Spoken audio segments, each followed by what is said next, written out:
Buenas tardes, mi nombre es Carlos René Valdez Gámez y hoy voy a hablar sobre relaciones paciente-proveedor de servicios de salud. Pues como ya se sabe, la salud es uno de los valores más preciados.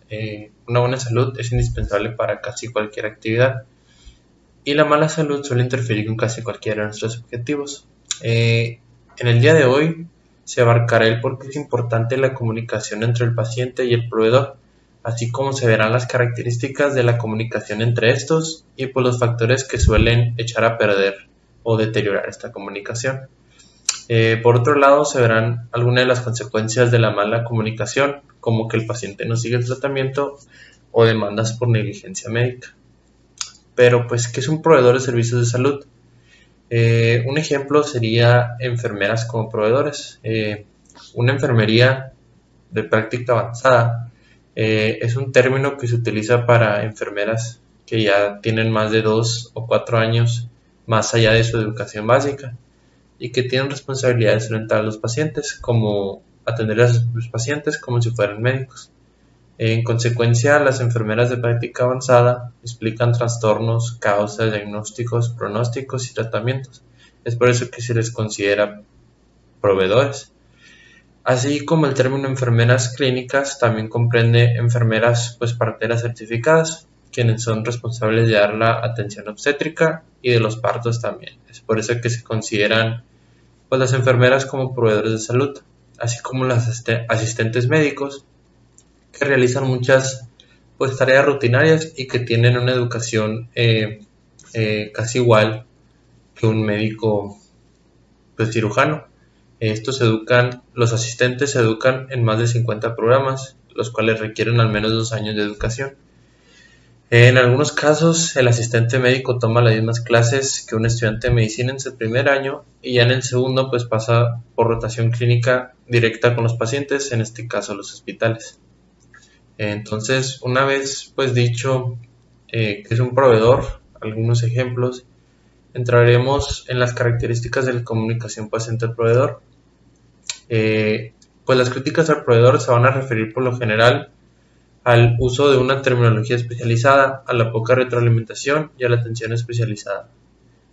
Como se sabe, la calidad de un proveedor es importante para el paciente. La mala comunicación entre el paciente y el proveedor se vincula con problemas importantes como falta de adherencia a las recomendaciones que éste da y a la prestación de demandas por negligencia médica, que hoy en día están a la vanguardia, ¿no?, por la mala práctica.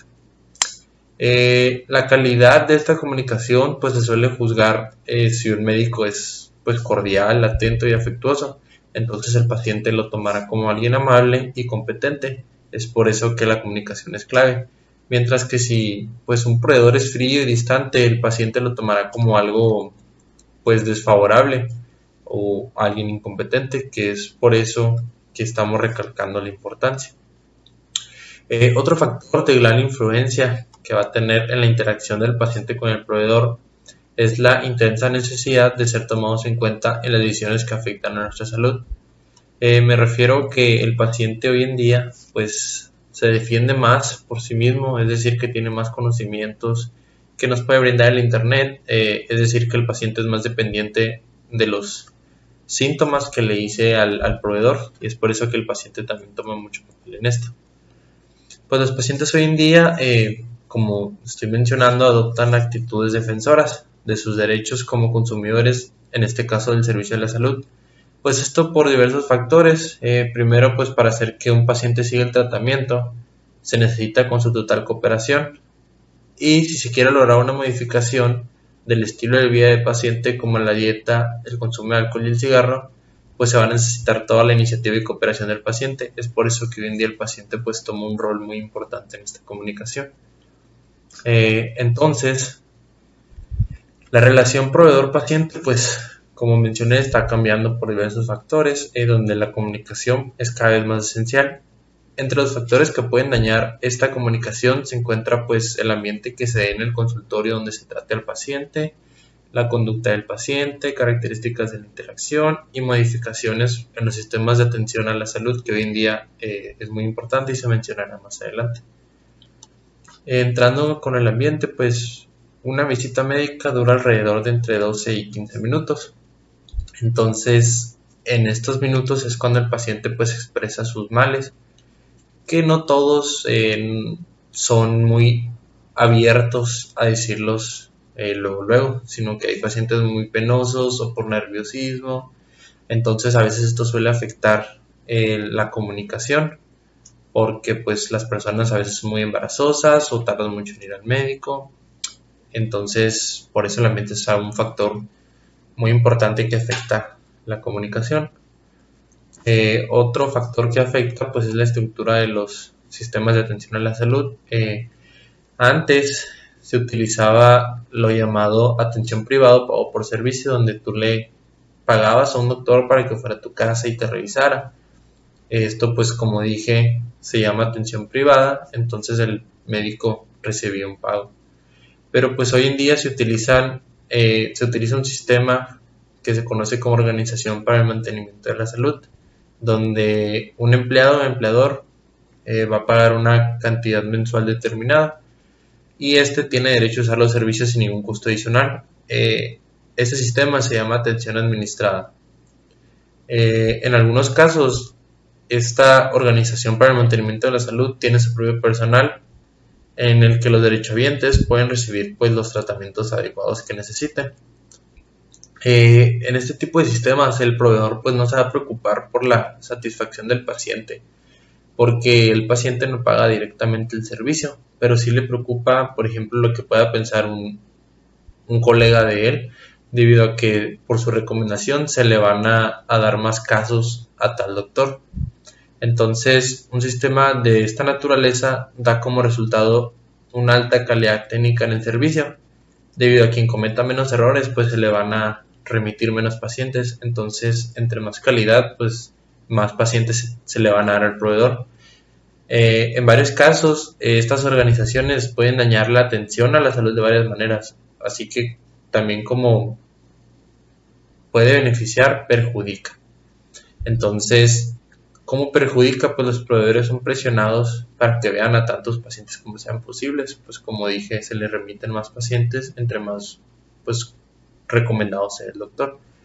Entonces esto puede dar pues como resultado, como ya hemos visto nosotros cuando vamos al médico, largas esperas y breves visitas.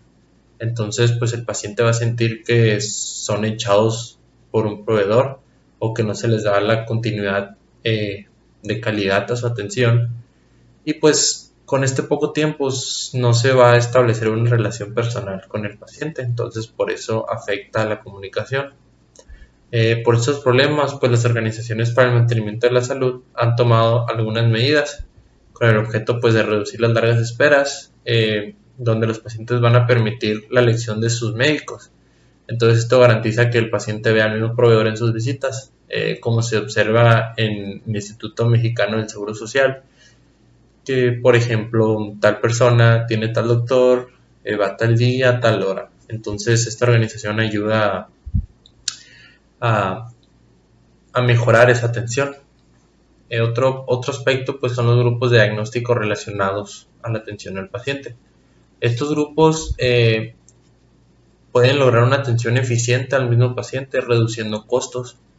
Los grupos de diagnóstico pues como dije favorecen y además adoptan una manera explícita los criterios biomédicos de cómo, cuándo y durante cuánto tiempo debe ser tratada una enfermedad. Por ende estos grupos determinan de manera pues poco acertada los servicios que necesita el paciente, porque pues ya te está diciendo qué es lo que el paciente necesita. Entonces esto hace menos dependiente a un paciente de un proveedor. Es por eso que los grupos de diagnóstico relacionado solamente usan bases. Por ejemplo, pues el paciente presenta síntomas de tal enfermedad, esa es la enfermedad y se tiene que tratar de tal forma. Entonces eso puede ser perjudicial porque hay enfermedades que tienen pues síntomas correlacionados, pero que no es esa enfermedad. Pues una conducta del proveedor también va a constituir o contribuir a una mala comunicación. Esto pues por diversos factores, por ejemplo que el proveedor no escuche, redirigir al paciente hacia tal diagnóstico sin que el paciente diga los síntomas. Entonces esto puede ocasionar que se pierda información importante. Otra cosa es el empleo del lenguaje especializado, porque hay pacientes, pues, como se sabe, que no tienen una educación muy desarrollada, entonces no van a entender los términos médicos. Es por eso que el utilizar términos complejos a veces confunden al paciente y dañan esta comunicación.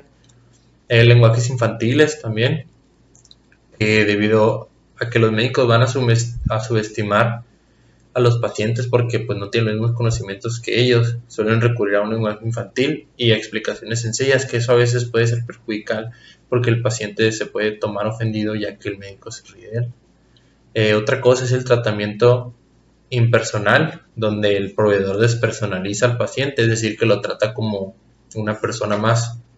Este tratamiento impersonal se puede emplear intencionalmente para mantener pues a raya al paciente, por así decirlo, mientras se le realiza un procedimiento o algún examen. Es decir, que no se crea una relación personal con él, o sea, solamente se le trata como alguien más, pues, por así decirlo. Entonces, para entender el fenómeno de este trato, se considera lo incómodo que puede ser para el proveedor tener al paciente ahí pues, durante el tratamiento, quejándose continuamente, haciendo sugerencias y preguntas que no van a ayudar. Entonces, por otro lado, la despersonalización del paciente también protege al proveedor. Esto como pues lo ayuda a reducir el estrés que el trabajo puede ocasionar. ¿A qué me refiero con esto? Que al despersonalizar al paciente, pues el proveedor no tiene que realizar tantas técnicas amigables, es simplemente enfocarse en lo médico. Entonces, esto puede ayudar a bajar la tensión. Otro que afecta también por parte del proveedor es el estereotipo de pacientes. ¿A qué me refiero con esto? Que el médico se encuentra con pacientes que no prefiere tratar, por ejemplo los negros o los hispanos, donde les dan menos información, son menos comprensivos y demuestran un desempeño clínico inferior. Es decir, que el médico prefiere pues atender a personas blancas, por así decirlo. Y el sexismo también influye en esta comunicación, donde el médico solamente prefiere atender hombres que a mujeres o viceversa. Entonces esto también influye por parte del proveedor a una mala comunicación. Ahora, por otra parte, pues las contribuciones de los pacientes a la mala comunicación, porque, por ejemplo, se sabe, según estudios, que una tercera parte de los pacientes no son capaces de repetir el diagnóstico que el médico les da y hasta un 50% no entienden detalles importantes de ese diagnóstico que los van a llevar a conocer información sobre su enfermedad o el tratamiento. Entonces, pues hay características de los pacientes que van a contribuir a una mala comunicación, como los pacientes neuróticos que exageran sus síntomas, que pues son síntomas que no influyen en un diagnóstico. También cerca del 40% de los pacientes mayores a los 50 años tienen dificultades para entender instrucciones de recetas médicas, que esta vez se puede confundir. Entonces dar y llevar a cabo un mal tratamiento. Y pues también hay actitudes, ¿no? Que cuando el paciente recibe sus síntomas, en donde los pacientes pues les dan más importancia al dolor y a los síntomas que interfieren en sus actividades, pero pues el proveedor se enfoca más en la gravedad y el tratamiento para esa enfermedad. Entonces, algunas veces los pacientes no dan información correcta sobre los antecedentes y esto lleva a un mal diagnóstico. Por otra parte, entramos a los aspectos interactivos de los problemas que puede tener la comunicación. Un problema muy importante en la interacción médico-paciente es que esta a veces no da oportunidad de que haya una retroalimentación para el proveedor, ya que rara vez estos saben si la información que el paciente les proporciona es la adecuada. Entonces, con las citas médicas no siempre el proveedor puede llevar a cabo una retroalimentación que favorezca más su trabajo.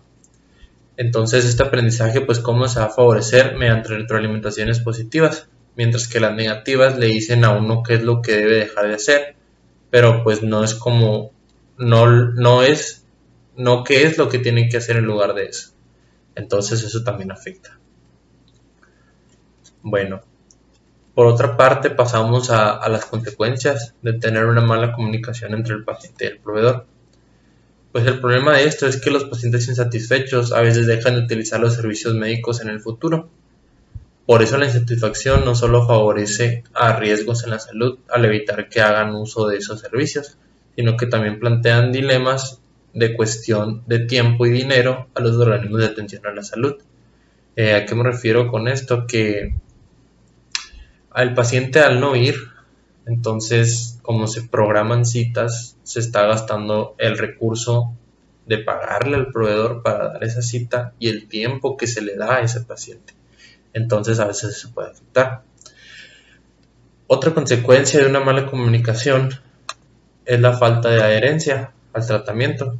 ¿A qué me refiero con esto? Se le llama falta de adherencia cuando los pacientes no siguen las recomendaciones que sus proveedores le dan, como por ejemplo los tratamientos breves con antibióticos no son seguidos adecuadamente, por lo menos por una tercera parte de los pacientes. Entonces, pues la falta de adherencia es un punto que hoy en día se da mucho, que es por eso que los pacientes no mejoran o empeoran también, por no seguir las instrucciones. Entonces, ¿cómo se va a medir esta adherencia? Pues no hay un sistema, digamos, muy acertado para medir esta adherencia, pero se sabe que la mayoría de los pacientes suelen sesgar sus respuestas para hacer creer que sí, o sea, que sí lo siguen. Es decir, que no dan todos los datos para engañar al proveedor y hacerle creer a este que sí siguen el tratamiento. Entonces no hay una medición pues muy clara de esto. Pero por ejemplo, las causas de esta adherencia pues va a ser la mala comunicación entre el paciente y el proveedor. Entonces los médicos explican que pues la falta de adherencia es por causa de los pacientes, por su ignorancia, falta de motivación al seguir el tratamiento, o que también se les da que se les olvide seguirlo. Pero una buena comunicación, ¿a qué va a favorecer? Pues favorece la adherencia. El primer paso de la adherencia es entender el tratamiento, que cuando la adherencia falla es porque el paciente pues no entiende en qué consiste ese tratamiento. Y esto cómo se va a evitar, pues explicándole detalladamente sin términos, pues como se mencionó anteriormente, médicos especializados al diagnóstico, al tratamiento. Entonces, si se utiliza un lenguaje que el paciente entienda, pues va a ser más fácil para él seguir el tratamiento. Entrando al régimen del tratamiento, pues el tratamiento va a determinar el grado de adherencia que el paciente tendrá con él. Muchas veces el tratamiento interfiere pues con las actividades personales del paciente, lo que dificulta que éste se adhiera al tratamiento, evitándolo para así poder realizar las actividades. Pero pues existen diferentes niveles de adherencia, entonces todo esto va a depender de qué tanto influya el tratamiento con la vida del paciente. Por ejemplo, si solamente es tomar solamente una cápsula, pues va a ser fácil adherirse a él, pero si se trata de modificar pues el estilo de vida, de la adherencia va a ser muy baja. Entonces, otro factor también que influye en la adherencia es la presencia de estresores, como ya hemos visto en temas anteriores, como falta de tiempo, falta de dinero, los problemas en casa. Las personas que tienen mayor apoyo social, menos estrés, tienden mayor a la adherencia. Entonces, un ambiente bajo en estrés va a favorecer a que el paciente siga el tratamiento. La falta de adherencia creativa o inteligente, pues ¿en qué consiste? Va a consistir en modificar o complementar un tratamiento prescrito. Esto es dejar tomar medicamentos o modificar las dosis que se le den al paciente. Otra forma de faltar a la adherencia creativa es crear pues teorías personales acerca de una enfermedad, es decir, que el paciente se autodiagnostique a sí mismo y también se dé por sí mismo su propio tratamiento. Esto se refiere a que puede que una persona, como se puede dar hoy en día, use medicamentos sin receta solo por pensar que tiene pues tal enfermedad, entonces tal cosa me va a ayudar. Entonces eso también es una falta de adherencia que en este caso se conoce como creativa o inteligente. Las demandas, pues como ya se sabe por negligencia, han aumentado en los últimos años y esto puede estar vinculado con el aumento de la complejidad técnica de la medicina.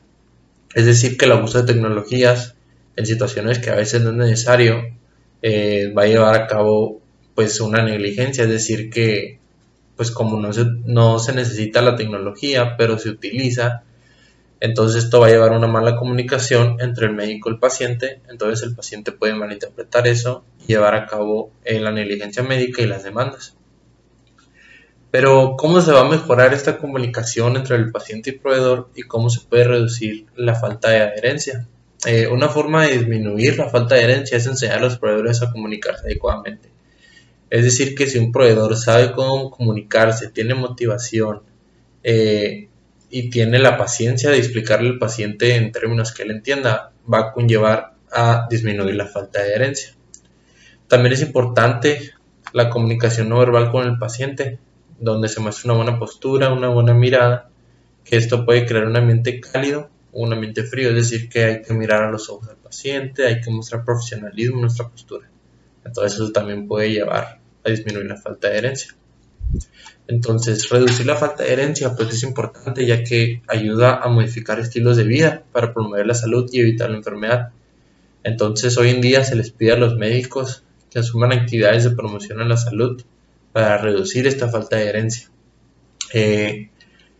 Hay intervenciones de instituciones para atención a la salud que ayudan a reducir la falta de adherencia. Esto va desde reducir el tiempo de espera, como se mencionó anteriormente, o recordatorios por teléfono, es decir, el agendar citas, como también se mencionó anteriormente, que se da a cabo en sistemas como el Instituto Mexicano del Seguro Social.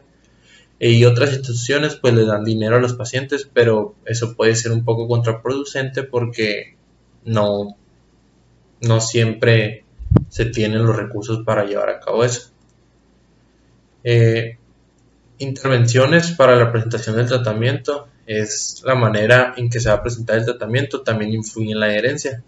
Esto puede darse por escrito y también debe comprobarse que el paciente entiende y recuerde lo que se le está administrando. Esto puede darse mediante una hoja informativa.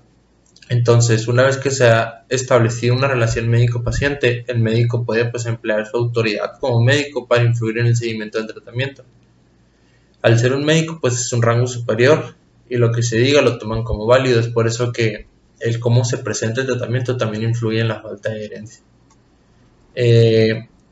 Por otra parte, los pacientes saben qué tanto se van a adherir al tratamiento, por lo cual el médico puede descubrir cuáles son los obstáculos para llevar a cabo el tratamiento y buscar una alternativa para resolver ese dilema. Esto puede lograrse al subdividir recomendaciones en objetivos fáciles de alcanzar. ¿A qué me refiero con esto? Pues que al llevar a cabo varias recomendaciones de varios medicamentos, el paciente va a tomar mejor su tratamiento, entonces eso puede evitar obstáculos que lo lleven a la falta de adherencia. Entonces, una vez conociendo todo esto, introducimos el término placebo. El placebo es un procedimiento médico que va a producir un efecto en el paciente debido a su propósito terapéutico. Pero ¿cómo funciona este placebo? No es psicológico. Entonces, la respuesta a qué es o cómo funciona es compleja, porque los placebos dependen de la actitud que el proveedor toma ante el paciente. Por ejemplo, si el proveedor se muestra confiado y cálido, el placebo trabajará de una mejor forma en el paciente. En parte, los placebos pueden funcionar estimulando secreción de opioides, que son los analgésicos naturales del cuerpo. Entonces, en algunos pacientes los efectos de este son más fuertes que en otros. ¿Por qué introducimos el placebo en este capítulo? Pues porque sirve como una herramienta metodológica. Se sabe que el placebo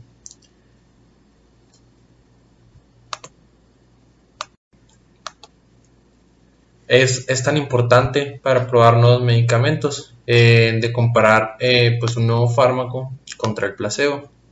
Al método estándar para hacer esto se le denomina experimento de doble ciego, en donde el investigador va a suministrar a la mitad a un grupo de pacientes seleccionados un medicamento que supone va a curar una enfermedad o aliviar un síntoma, y la otra mitad se le suministra el placebo.